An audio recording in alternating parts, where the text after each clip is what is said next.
Seorang sahabat Nabi Muhammad sallallahu alaihi wasallam bernama Anas bin Malik radhiyallahu ta'ala anhu. Beliau bertanya kepada Nabi Muhammad sallallahu alaihi wasallam. Di antara pertanyaan itu para jamaah adalah, ya Rasulullah, ma ummul kitab? Ya Rasulullah, saya ingin tahu apa itu ummul kitab. Kalau kita hari ini pada jamaah menjawab itu barangkali lebih gampang daripada Nabi Muhammad. Mohon maaf, karena kita sudah ada buku dan referensi yang ada kita baca. Nabi Muhammad saat itu belum ada bacaan apa-apa. Nah, di antara pertanyaan menyangkut masalah ummul kitab ini oleh Nabi Muhammad sallallahu alaihi wasallam, ya Anas, sa'altu Jibril alaihi salam kama sa'altani an fatihatil kitab. Wahai Anas bin Malik, kalau Anda bertanya begitu, saya tidak tahu. Dan cobalah saya nanti bertanya kepada Sayyidina Jibril alaihissalam. Ini satu kejujuran Nabi malah mengajari kita, kalau memang tidak tahu jangan rasa malu mengatakan tidak malu. Jangan merasa malu mengatakan tidak tahu. Ini artinya isyarat Nabi kepada kita, jangan menjawab sesuatu itu yang kita paksakan. Di akhir zaman pada jamaah, orang-orang kadang-kadang tidak tahu bercerita yang tidak tahu. Mohon maaf, kadang-kadang dikatakan tidak ada dalil dalam Al-Quran menyatakan orang sembahyang 5 waktu. Segampang itu menyatakan. Nah, oleh karena itulah pada jamaah, ini namanya memaksakan diri. Pantas kan Nabi menyatakan, iza wusidal amru ila ghairi ahlihi fantaziris sa'ah. Kalau sudah serahkan satu perkara urusan, kalau kita itu bukan ahlinya di situ, maka tunggu kehancurannya, bukan tambah baik. Nah, untuk itulah termasuk kita pribadi bukan ahlinya di sini. Mudah-mudahan saya bacanya aja, Pak. Saya cuma baca. Nah, menurut Nabi sallallahu alaihi wasallam, nanti aku menanyakan hal itu kepada Sayyidina Jibril alaihissalam. Di antaranya adalah Nabi sebagaimana Anda menanyakan kepadaku menyangkut masalah ummul kitab itu. Qala Jibril sa'altu Mikail. Begitu Jibril ditanya, Jibril, apa itu ummul kitab? Sebagaimana pertanyaan Anas bin Malik.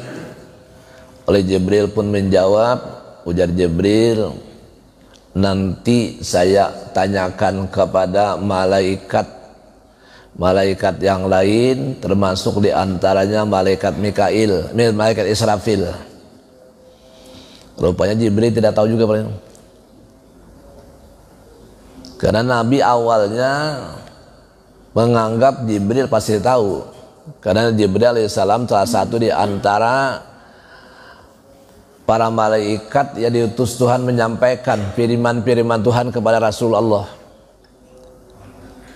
Lalu begitu ditanya, Jibril menyatakan, aku juga belum tahu. Nantilah aku nanya kepada malaikat Israfil, wa huwa anil lauhil mahfuz. Sementara malaikat Israfil pun belum bisa menjawab, cobalah nanti aku menanyakan kepada Lauhil Mahfuz. Kalau yang kita tahu pada jamaah, Lauhil Mahfuz itu kan tempat penyimpanan firman Tuhan, termasuk Al-Quranul Karim yang disimpan Tuhan di Lauhil Mahfuz, yang diturunkan satu kitab Quran itu, satu biji Al-Quran letaknya di Lauhil Mahfuz.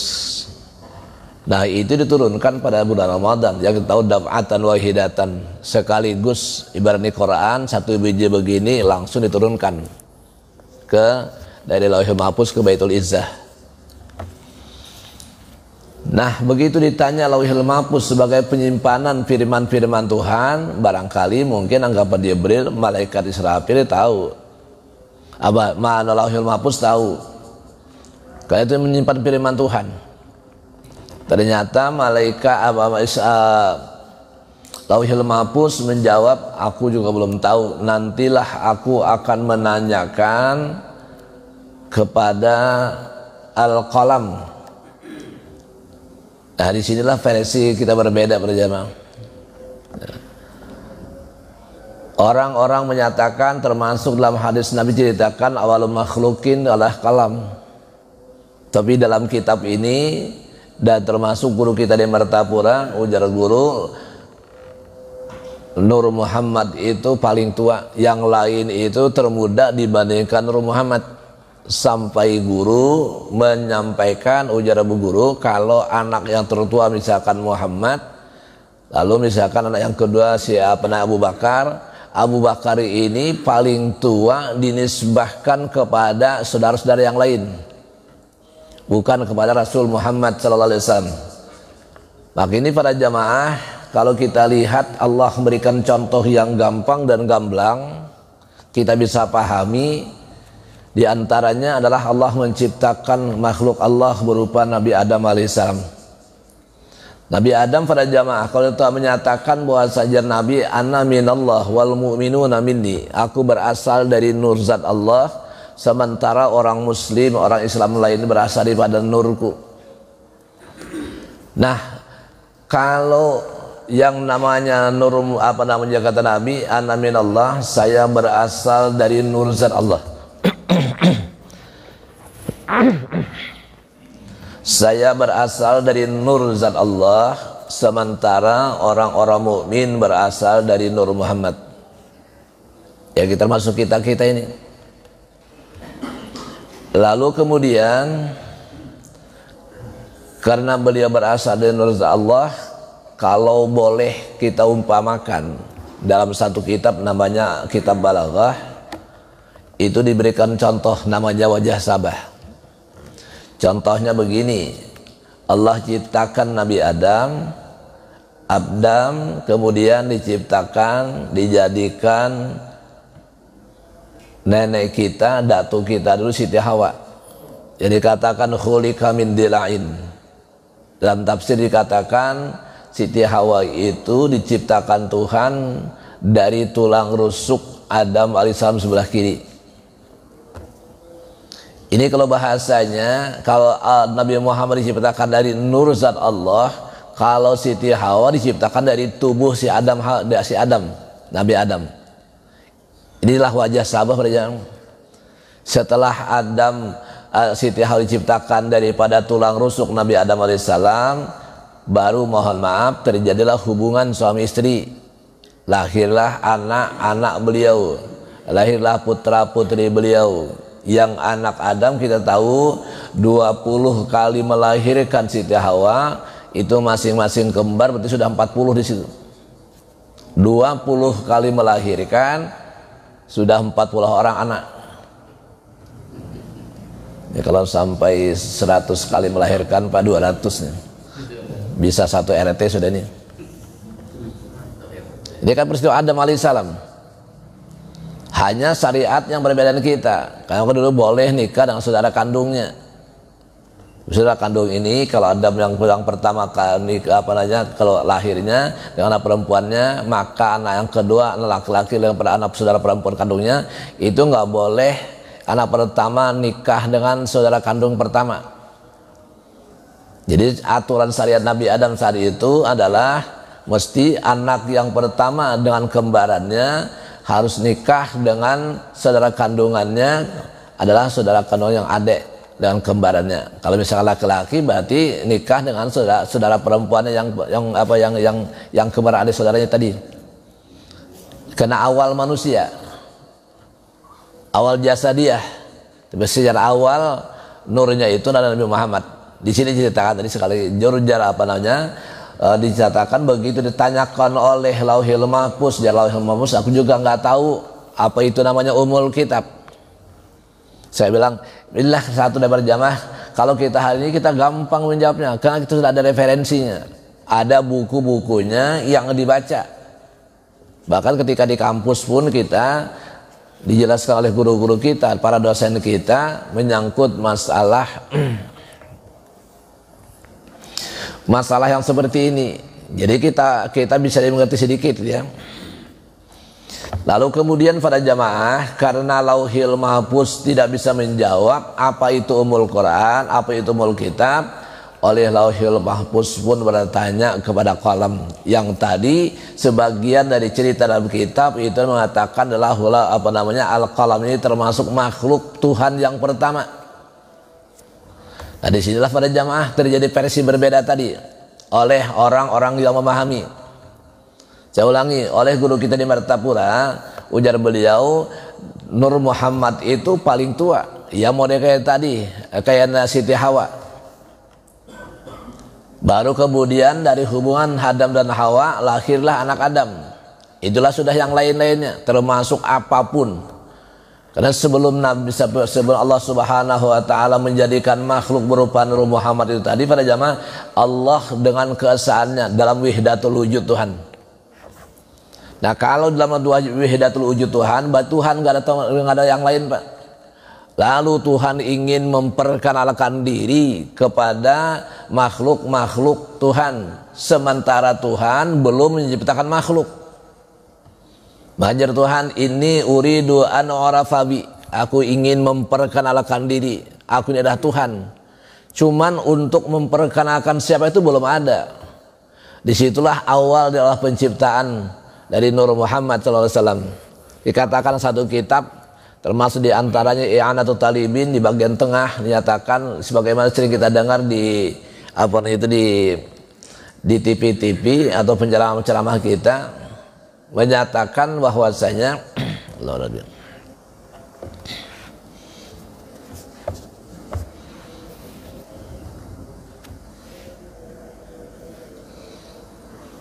ini mendadak hilang Pak.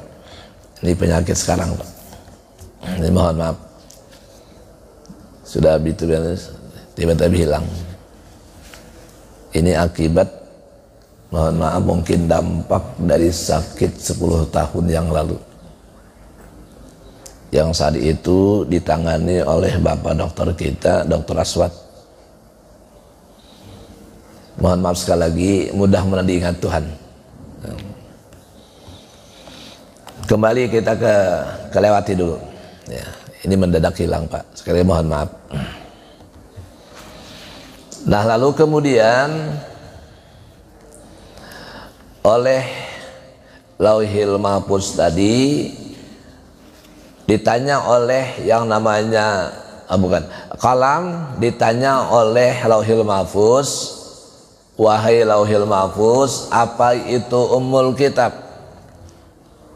Oleh Lauhil Mahfuz menjawab, bukan menjawab, tapi bercerita malah.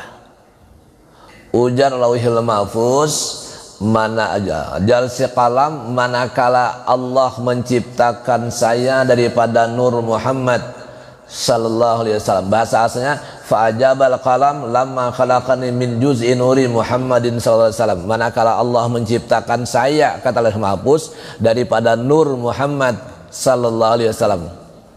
Dalam kalimat ini bisa kita pahami bahwasanya qalam itu diciptakan Tuhan daripada Nur Muhammad.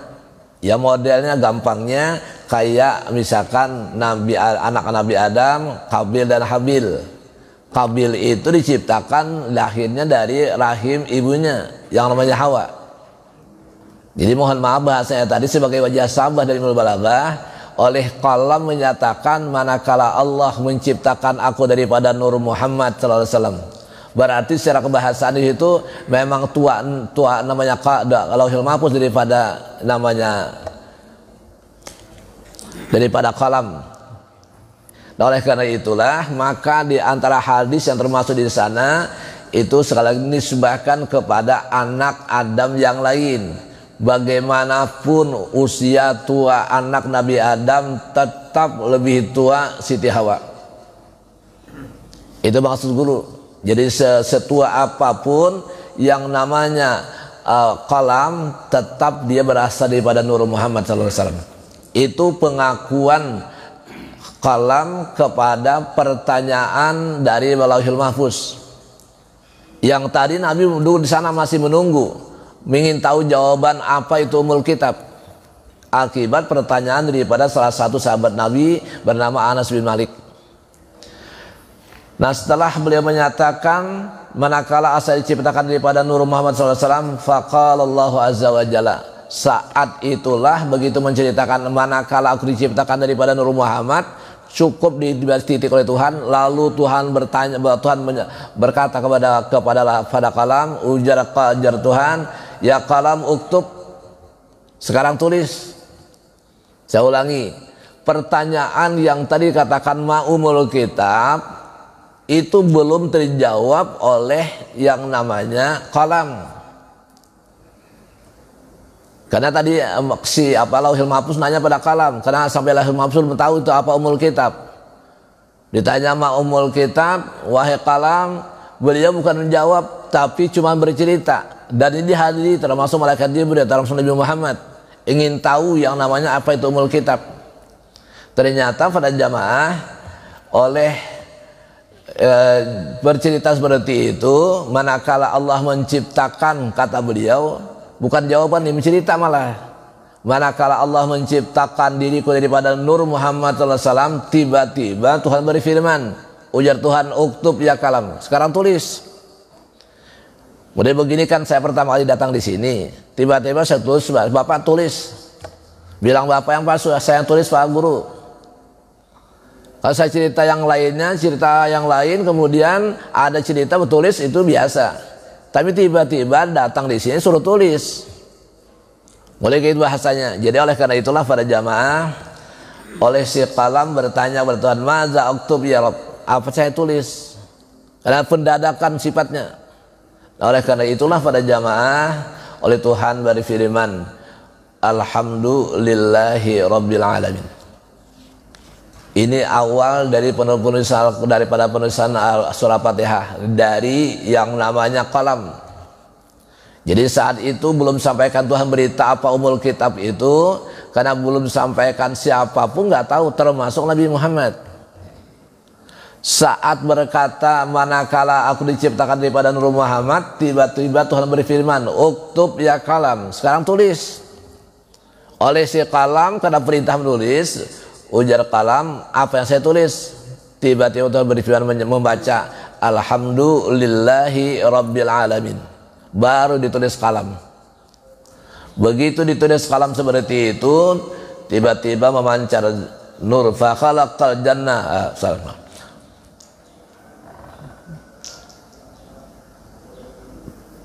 Falamma katabat kharaja nurun satiun. Manakala ditulis Al-Fatihah tadi alhamdulillah alamin, memancarlah nur sampai ke atas yang enggak tahu batasnya kecuali Allah yang Maha tahu. Nah, nur yang memancar itu lalu kemudian Allah jadikan yang pertama, yang nur memancar ke atas dibagi Tuhan dua dengan cara sifat kudrat dan irada Tuhan serta ilmu Tuhan. Lalu dibagi dua, seperduanya diciptakan para malaikat Tuhan.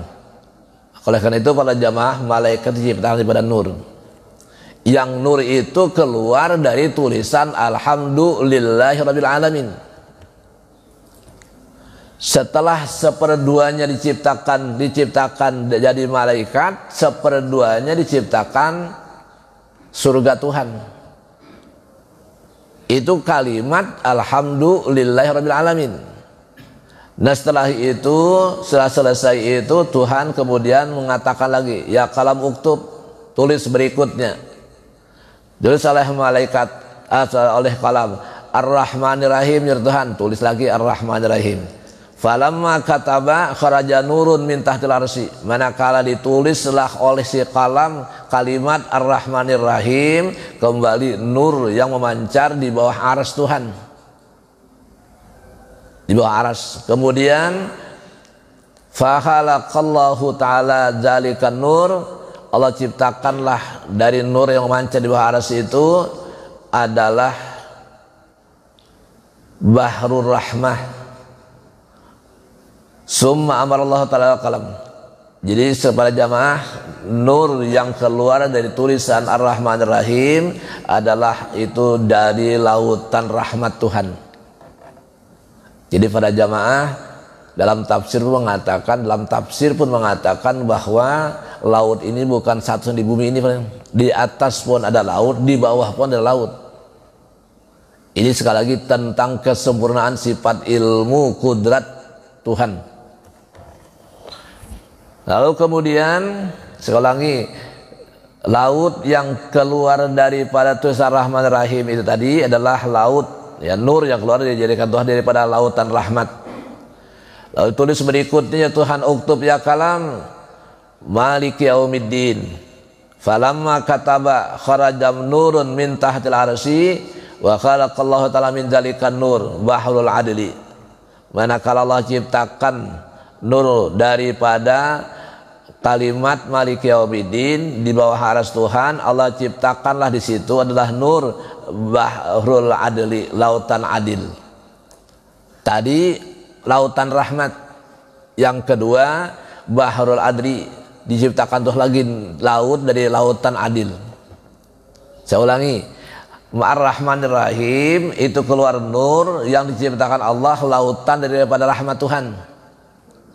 Maliki yaumiddin keluar lagi nur, kemudian tercipta dari lautan adil Tuhan.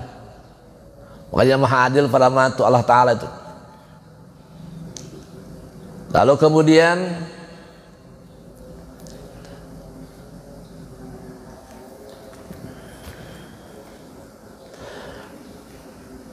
idza aradallahu ayyaghfira li 'abdihi yasubbu 'ala rasihi qatratu ma'in min bahril adli. Apabila Allah menginginkan mengampuni dari dosa hambanya, maka Allah turunkan air dari laut adil. Bahrul adli itu di atas, menurut tafsir, menurut dalam kitab ini. Jadi nanti kalau Allah kita berdosa kita, atau yang menentang Tuhan termasuk kufur kepada Tuhan, Allah ingin menjadi orang baik, diturunkan Allah air bahrul adil tadi ke bumi lewat hujan. Apabila tetes air hujan itu turun ke bumi dan kena siapa yang berdosa tadi, itu diberikan petunjuk. Itu cara Tuhan. Bukan Tuhan tidak mampu berikan petunjuk cara lain, tapi ini Allah menunjukkan ya keajaiban Allah Subhanahu wa taala, kesempurnaan sifat Tuhan tadi yang wajib kita imani kepada Allah Subhanahu wa taala. Cerita Tuhan seperti ini. Dan apabila satu tetes air yang keluar dari laut adil itu, maka insya Allah kita dapat petunjuk. Dan kita pasti menyadari banyak orang dahulu yang begini, termasuk mohon maaf seperti Ibrahim bin Adham. Ibrahim bin Adham ini pada jamaah kita baca deretan pada satu referensi, satu kitab dari cerita aulia-aulia Tuhan, termasuk aulia besar nih Ibrahim bin Adham nih.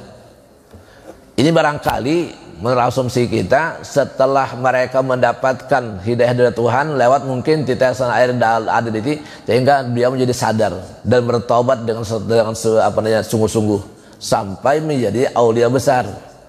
Itu namanya Ibrahim bin Adham. Dan banyak lagi ulama-ulama yang lain seperti itu. Kemudian dari laut adil itu sudah selesai itu, kemudian Tuhan perintahkan lagi kepada kalam, ujar Tuhan uktub ya kalam, tulis kembali. Oleh kalam siap nulis. Kemudian Tuhan berfirman iyyaka na'budu wa iyyaka nasta'in. Ujar Tuhan tulis wahai kalam, bunyinya iyyaka na'budu wa iyyaka nasta'in. Ditulislah oleh kalam. Telah ditulis fakatabal kalam fakharaja nurun min tahtil arsy, kembali nur memancar dari tulisan iyyaka na'budu wa iyyaka nasta'in, itu naik sampai ke aras sana, di bawah aras itulah nur yang memancar. Fajalahullahu ta'ala nisfain, Tuhan jadikan nur yang memancar dari tulisan iyyaka na'budu wa iyyaka nasta'in itu dua bagian. Nur tadi bagi Tuhan dua. Nisfu zalikan nur taufiqan li taati, nur yang memancar dari tulisan iyyaka na'budu wa iyyaka nasta'in itu untuk Tuhan memberikan taufik kepada orang yang taat.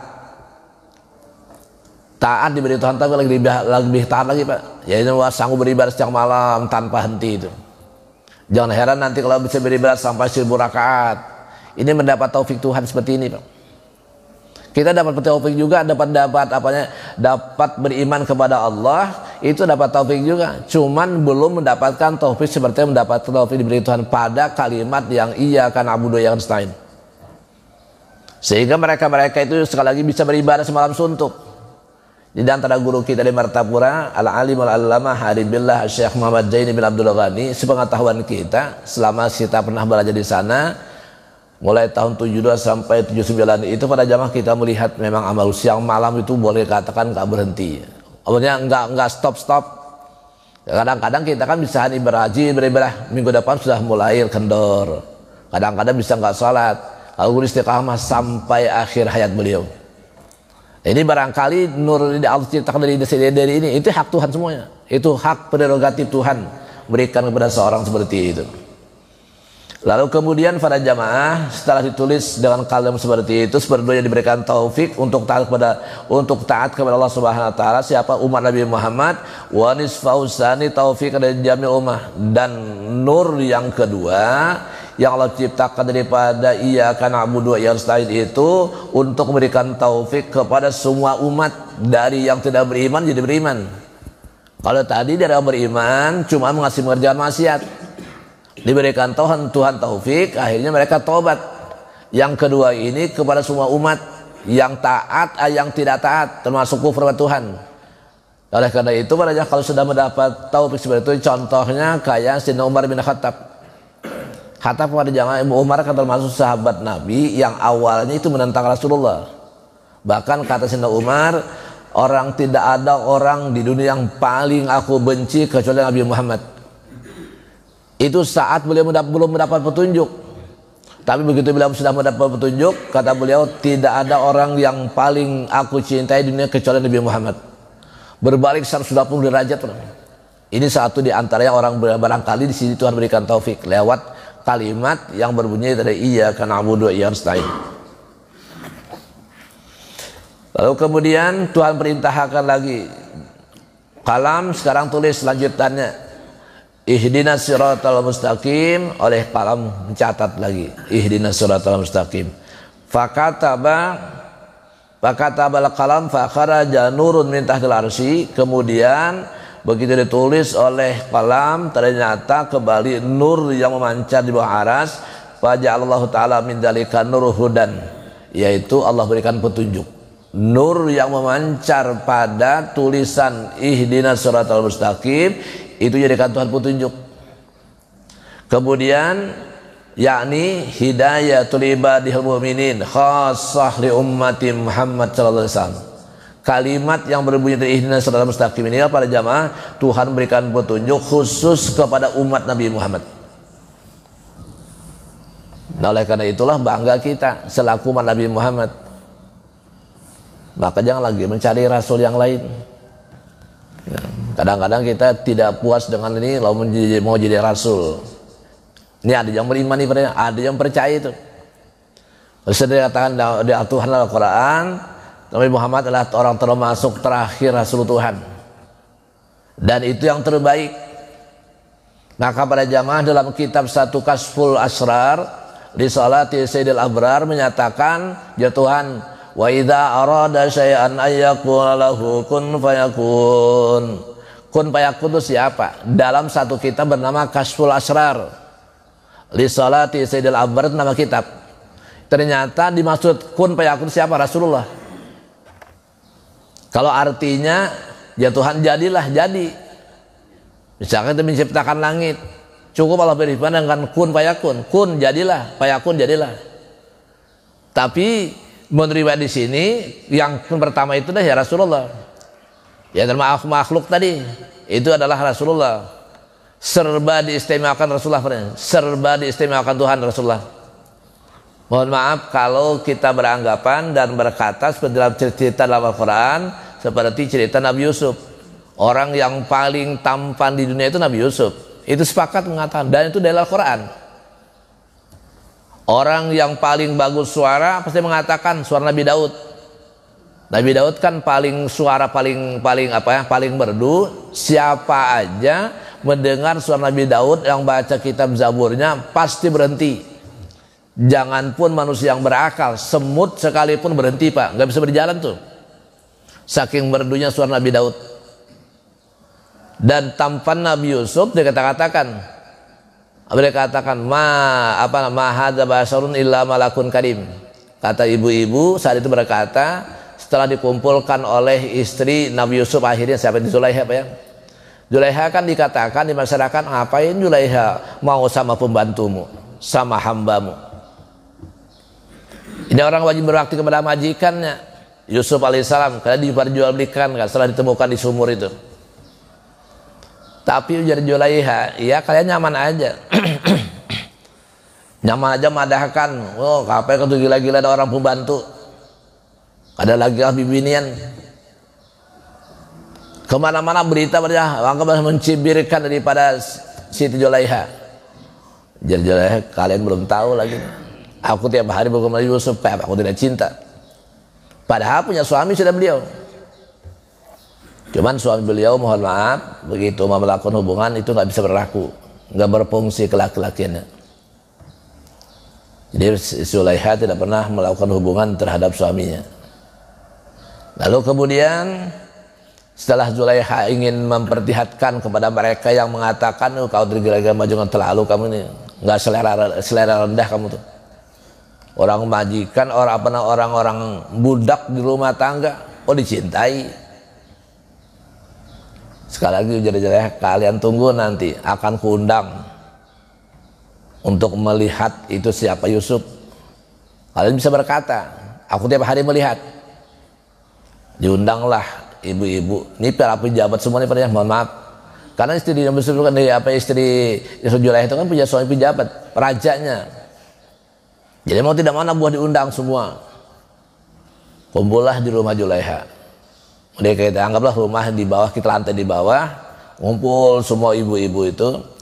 Ternyata pada jamaah begitu ngumpul, sedang saatnya oleh beliau tiba-tiba dipanggil Nabi Yusuf.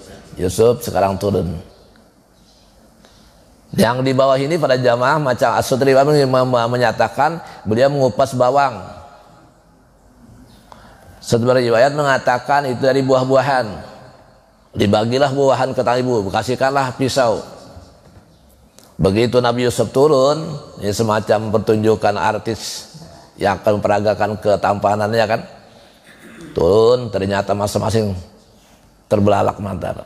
Sampai berkata, ma hadza basarun illa malakun karim. Ini bukan manusia, ini malaikat. Dalam Al-Quran tuh. Artinya saking tampannya Nabi Yusuf. Tapi para jamaah ketampanan Nabi Yusuf itu hanya seperberapa ketampanan Rasulullah. Jadi katakanlah di laqad khalaqnal insana fi ahsani taqwim, itu Rasulullah. Kalaupun kita makhluk manusia termasuk di sana. Sebagai contoh hadis Nabi Muhammad SAW menjadi Nabi, ana wa kafilul yatim kahataini fil jannah. Asal usulnya itu kan sebenarnya asbabul wurud, sebenarnya itu Nabi sendiri. Jadi Nabi, ana, saya, wa kafilul yatim, orang pelihara yatim kahataini fil jannah, seperti dalam surga nanti. Berdekatannya. Ujar guru kita, dekat ini nggak mungkin. Ujar guru sekolah, tidak mungkin ini satu neraka sendiri surga.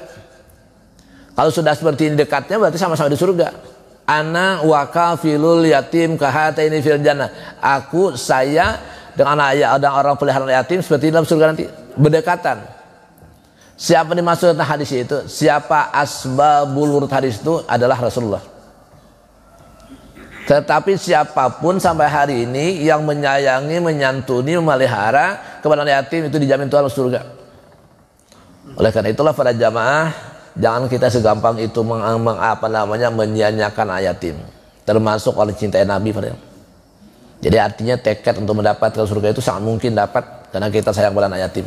Maka Nabi ketemu yatim, ketemu dipegang Nabi kepalanya, diusap dengan penuh kasih sayang. Karena salah satu daripada Nabi Muhammad menyatakan tadi menyangkut masalah Nabi Muhammad dan umat-umatnya. Karena Nabi Muhammad disayangi Tuhan, maka umat pun disayangi Tuhan. Maka dikata Al-Quran, kuntum khaira ummatin ukhrijat linnas ta'muruna bil ma'ruf wa tanhauna 'anil munkar. Kalian, kata Tuhan, mengatakan kepada umat Nabi Muhammad, kita ini sebaik-baik umat. Tuhan sekali menyatakan sebaik-baik umat. Di akhir zaman terakhir kita lahir di antara para rasul-rasul Tuhan, Nabi kita, dan kita termasuk umat terakhir di umat-umat yang lalu, tapi justru kita didahulukan daripada masa dihisab. Artinya kita tidak terlalu lama merasa panas di padang mahsyar itu, yang matahari sejengkal di kepala. Lalu kemudian karena tadi nur, kembali kita asal bahwa Fatihah alhamdulillahirabbil alamin diciptakan Tuhan, ternyata nur yang mancar, nurun satiun, lalu dibagi Tuhan dua tadi, seperduanya diciptakan malaikat, seperduanya diciptakan surga. Dan sekarang kita umat Nabi Muhammad dan Nabi ana minallah wal mu'minuna minni, saya berasal dari nur zat Allah, sementara orang Islam itu berasal dari nurku. Lalu manusia ini umat Nabi Muhammad diciptakan daripada nur Muhammad, surga diciptakan dari nur yang mancar dari kalimat alhamdulillahirabbil alamin, Jibril malaikat diciptakan daripada nur, semua daripada nur. Maka nanti orang muslim yang beriman, kalaupun saat dia mati misalkan berdosa, itu diazab, dihukumlah sementara sesuai dengan kesalahannya, tapi akhir di surga juga, karena surga diciptakan daripada nur. Kita dari umat Nabi Muhammad diciptakan nur, maka dimasukkan dalam nur. Dia ketemu dengan nur. Jadi kita diciptakan daripada nur, sekali lagi surga diciptakan daripada nur, maka dikumpulkan dalam nur surga itu. Istimewa. Maka orang yang tidak mendapatkan taufik hidayah Tuhan sehingga tidak beriman, maka tempatnya neraka. Itu sadar atau tidak sadar, tahu atau tidak, itu akan terjadi itu. Disinilah cerita Nabi Musa alaihissalam ketika Allah ciptakan Nabi Musa alaihissalam, kemudian Nabi Musa anggap sudah jadi rasul, beliau melihat dari Tuhan menjadikan makhluk Tuhan ini. Nabi Musa berpikir, ini termasuk orang yang kreatif berpikir, Pak Nabi Musa ini. Nabi Musa melihat seperti ini, ujar beliau, kok Tuhan ini menciptakan makhluk, yang baik ini ciptaan Tuhan, yang tidak baik ciptaan Tuhan, semua ciptaan Tuhan. Tiba-tiba berpikir oleh Nabi Musa, ujar Musa, ya Allah, bukankah kau pencipta semuanya? Alangkah bagusnya kalau kau adil. Ini kayaknya Tuhan ini tidak adil. Ada yang ke neraka, ada yang di surga. Pada ciptaan Tuhan semua. Jadi semacam menyalahkan, tapi itu masih isyarat pada kita. Jadi jangan sampai kita berkata seperti itu. Itu hak Tuhan, sekali hak prerogatif Tuhan. Maka oleh Tuhan menjawab, bukan cara berjawab ini begini jawabannya, enggak. Suruh berkebun, suruh bertanam padi. Musa, sekarang aku perintahkan kau sekarang tanam padi. Jadi Musa kayak apa cara penanamnya kan? Bayangkan menanamnya nggak tahu Pak ya.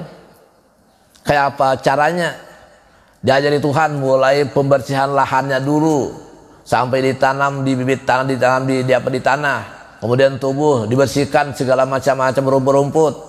Sampai panen, begitu panen diajar lagi kayak apa caranya, sampai dibedakan yang baik dan tidak baik. Yang baik mau dipakai ini boleh, mau tidak dipakai boleh, karena Nabi Musa akan menanamnya. Dianggap Tuhan bahasa itu nih Nabi Musa menciptakan sebagai amsal. Tadi namanya disebut namanya wajah sabah.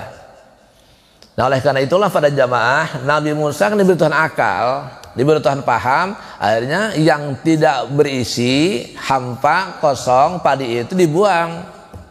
Yang berisi dibawa pulang, dibersihkan, dijadikan beras, dimasak, dimakan. Saat makan seperti itulah berfirman Nabi Musa, kau tidak adil. Jadi Nabi Musa, kenapa tidak adil? Oh sudah hasil makan begitu sudah tidak adil. Oleh Musa, kenapa? Yang menanam padi siapa? Saya ya Allah. Berarti padi ciptaan siapa? Ciptaan saya Tuhan. Kenapa kau tidak adil? Harusnya kau ciptaanmu, buatanmu sendiri, kau yang nanam, bawa semua. Kalau buang semuanya, baru adil.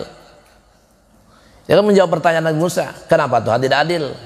Kenapa yang baik di apa yang ciptaanmu ada yang baik yang tidak?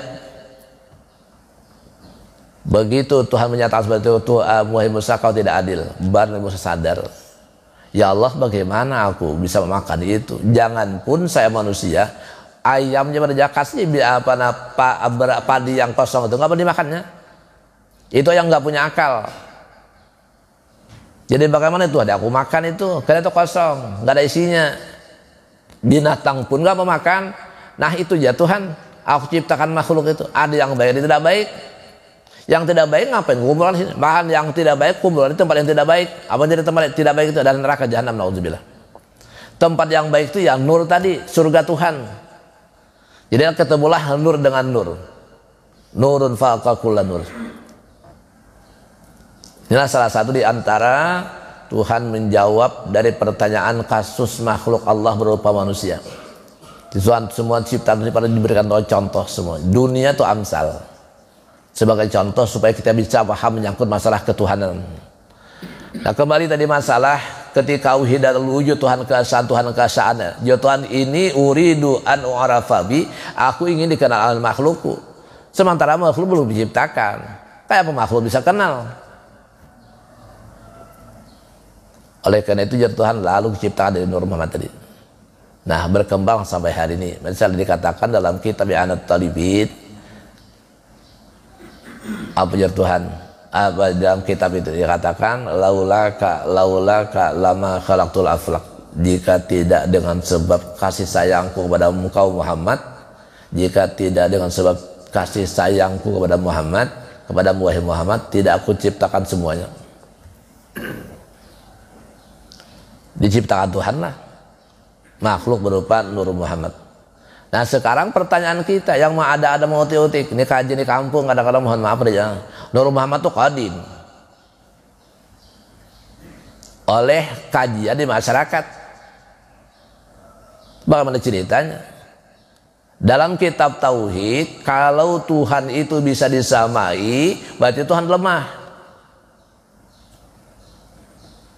Kalau Nur Muhammad dikatakan qadim, berarti Tuhan disamai.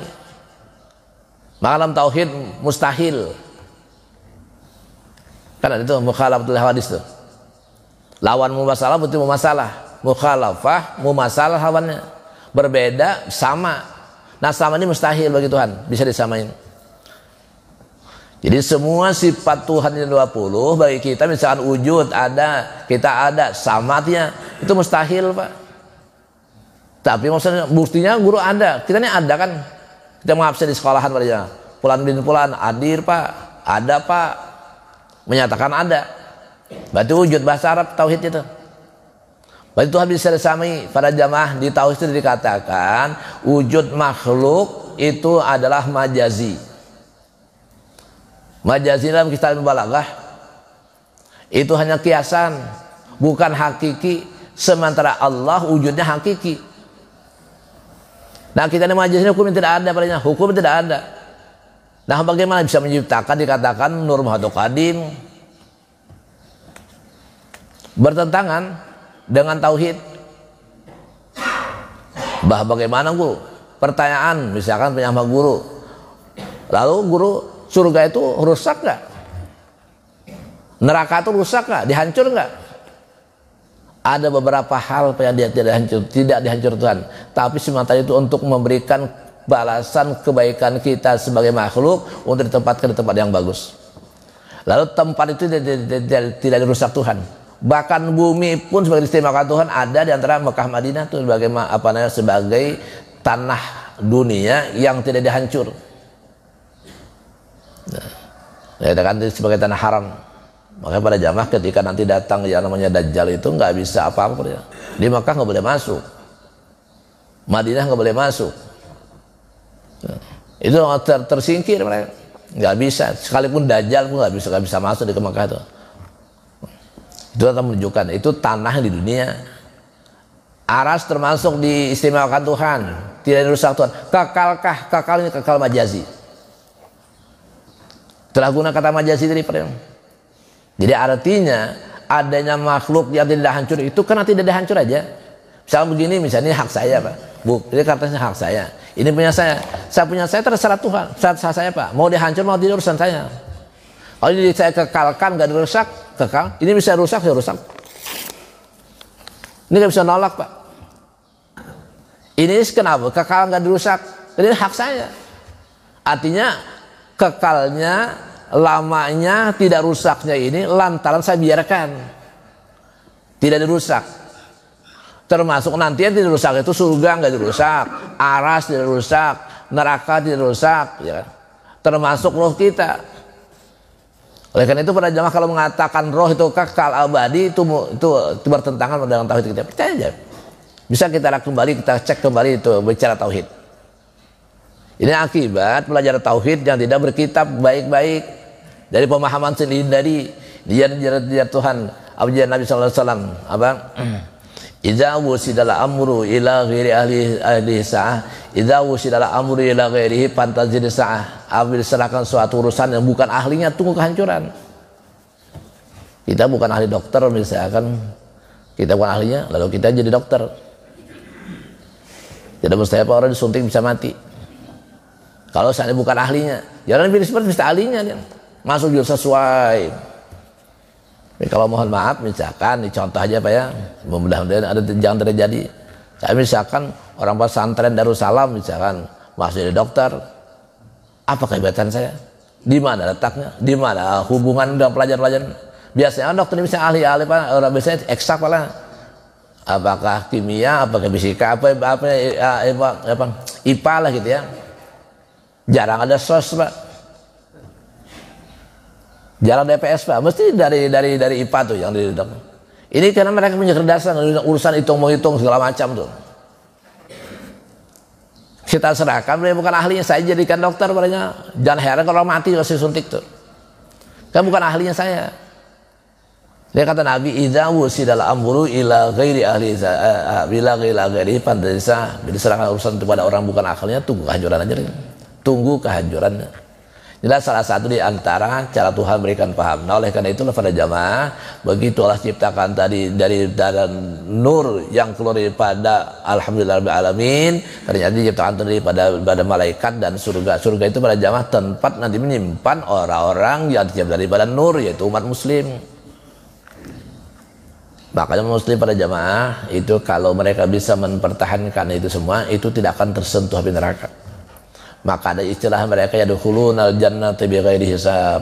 Ada yang masuk surga tanpa hisab, masuk langsung surga. Ya. Inilah salah satu di antara penjabaran ulama-ulama kita. Ya. Bakal itu banyak referensi yang sudah diungkap menyangkut masalah ini.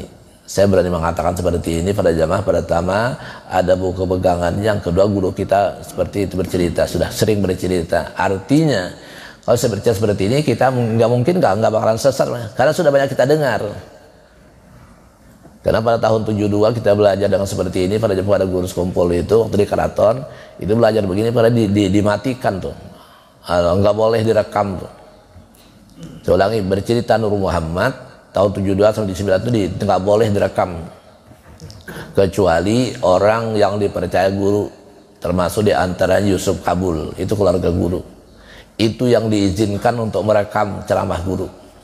Kalau kita yang seperti ini, misalkan saya punya apa, anggaplah tip jam dulu Pak ya. Kadang-kadang tip tidak besar ini, kecil. Ada yang lebih besar dari ini sedikit, ada yang begini kecilnya. Tip lupa jam itu. Itu termasuk canggih. Tahun 72 itu sudah. Itu dilarang guru Pak merekam. Bicara masalah Nur Muhammad. Kenapa demikian? Karena Allah belum pernah mendengar. Dalam pada itu pun guru tengah orang berilmu masih dikatakan guru itu kafir. Kenapa? Karena jarang bicarakan orang. Tapi alhamdulillah yang berkuar-kuar diputar di kaset di Masjid Agung Al-Karamah. Ya, itu ada apa namanya? Ada RRI-nya Pak. Di Martabora itu radionya, itu dia pagi diputar, begini diputar, ceramah orang itu menceritakan guru sekolah itu sesat. Hampir 43-44 tahun guru dikatakan sesat. Tapi alhamdulillah yang mengatakan sesat itu ketika sebelum wafat beliau bertaubat pada Tuhan dan mengaku di depan guru tengah orang banyak. Saat guru menyampaikan ceramah pengajian seperti ini, Kalau tidak khilaf di tempat Husin Wali, nama beliau Husin, beliau diberi Allah titel jabatan sebagai wali Tuhan. Husin Wali ini adalah mertua Kiai Badaruddin. Mendadak saat itu Qadha Khilaf itu disuruh untuk menyampaikan ceramah, semacam ceramah gitu ya. Padahal bukan guru, bukan ahli ceramah. Kalau disuruh, saat itu diantaranya Qadha Khilaf itu adalah Habib Zain, yang saya itu berasal dari Yaman beliau. Sekarang di sini ada cucu beliau, buyut ya, buyut. Karena kakeknya si ibu ini, Syekh Syarifah ini, anak Habib Zain. Nah, Habib Zain inilah yang menyuruh guru ceramah di tempat orang banyak, kumpulan ulama pada zaman ceramahlah guru. Tersinggunglah masalah nur segala macam itu. Ini kitab sebutkan. Ditunjukkanlah, kalau beliau nanya pada guru, kalau tidak khilaf tanya mana kitabnya, tunjukkanlah kitab. Masih banyak kitab yang lain. Ternyata beliau menyatakan, aku minta ampun, minta maaf sekian tanuk mengatakan kau sesat. Ternyata ilmuku sekalipun tua tapi ilmunya saya terlalu dangkal. Kalau saya berjah di tengah orang banyak, para ulama minta maaf dia. Gak berapa lama setelah minta maaf dia wafat rahmatullah, berpulang rahmatullah. Tapi sempat bertobat. Itu guru padanya. Saya yakin hari ini sejarah seperti ini nggak bakal sesat kita, karena sering mendengar ceramah guru. Ada orang yang boleh menceritakan ceramah guru itu, membuka ceramah guru itu adalah Yusuf Kabul namanya. Wallahu alam saat ini masih hidup atau tidak, wallahu alam. Maka saya dulu pada jamaah kalau beli kaset guru, apakah kaset itu kaset dari apakah ceramah mencakup masalah tasawuf atau masalah tauhid, dia tempat Yusuf Kabul pada itu. Orang martabul asli di sana jarang mau beli. Yang di pasar-pasar itu khawatir kalau orang merekam tanpa izin. Ini salah satu di antara kelebihan guru. Foto aja, dulu kan masih hitam putih foto gitu. Cina aja mohon maaf tidak mau mencuci foto guru itu. Sebelum mendapat keterangan dari kita, ditanya beliau sudah minta izin sama guru. Itu baru foto Pak. Kalau mengatakan tidak, nggak bakal dicucinya tuh Pak. Sebenarnya kita sudah, nanti kita bertanggung jawab tuh. Oleh beliau dicucikan. Jadi antara tanda-tandanya kata orang Cina yang tukang cuci foto waktu itu, ya beliau saya beberapa kali mencuci foto ini begitu tanpa izin nggak bakalan jadi. Jadi semacam terbuang-buang aja nih. Jadi oleh karena itu para jamaah oleh beliau minta pada kita yang cuci foto tanya udah diminta izin kah belum? Kalau nggak boleh dicuci Pak. Orang di Cina percaya Pak, apalagi kita Islam. Nah salah satu di antara kekeramatan guru lantaran beliau pegang pada Nur Muhammad SAW, guru ahlinya. Karena itu jangan heran kalau foto beliau terbakar nggak terbakar. Beberapa kali pernah, tepat kali ada 2 kali yang kebakaran itu termasuk foto terbakar. Kepada lain semua ulama-ulama yang terbakar semua, dan beliau tidak terbakar. Ini ada rahasia di sendiri. Itulah orang yang kuat berpegang pada Nur Muhammad SAW. Ya. Api nggak makan Pak, akhirat termasuk nggak makan Nur Muhammad tuh. Contohnya Nabi Ibrahim AS ketika dibakar makanlah api, nggak makan Pak. Kenapa tidak makan? Mengandung Nur Muhammad. Nah, itulah salah satu di antara. Tapi mereka yang tahu, yang paham dia, yang berpegang benar seperti itu. Insya Allah seperti itu pada jamaah. Oleh karena itu para jamaah ini saya sampaikan, mohon maaf kalau dalam penyampaian kurang berkenan hati pada jamaah atau salah, mohon dikoreksi kembali. Saya siap untuk bertanggung jawabkan kalimat seperti ini. Sekali lagi mudah-mudahan ada manfaatnya, mudah-mudahan kita diberi petunjuk hidayah oleh Allah Subhanahu wa taala. Mudah-mudahan kampung kita dihindarkan dari segala bala dan bencana, dan mudah-mudahan kita hadir dan dunia Allah senantiasa melimpah ruahkan rezeki pada kita. Dan mudah-mudahan kita diambil Allah dalam keadaan husnul khatimah, mati beriman dan dikumpulkan di surga Tuhan bersama Nabi kita Muhammad sallallahu alaihi wasallam. Al-Fatihah. Alhamdulillahirabbil alamin arrahmanirrahim. Shiratal ladzina an'amta 'alaihim ghairil maghdubi 'alaihim waladdallin.